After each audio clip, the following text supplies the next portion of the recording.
चल गे छौरी माई काली के मेला आलमनगर में लागे भीड़ रेलम रेला।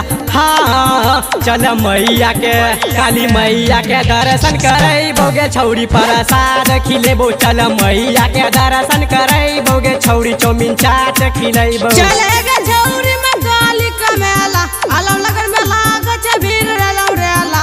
हाँ काली मैया के दर्शन करे गे छौरी चौमिन चाट खिलेबो। काली मैया के दर्शन करेबो गे छौरी चौमिन चाट खिलेबो।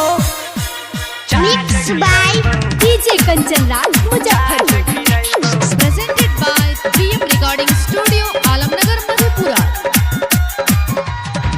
माई का पालिनी और कमखिया के महिमा छै महान गे।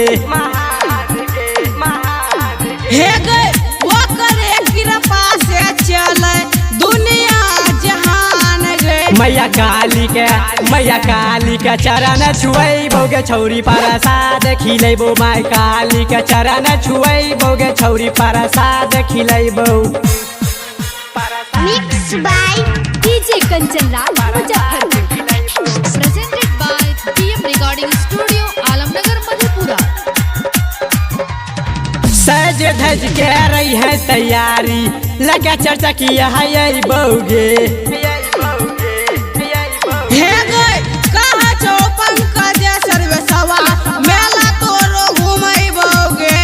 आरु मेलावे में झूलावा झूलैबोगे छौरी चौमिन चाट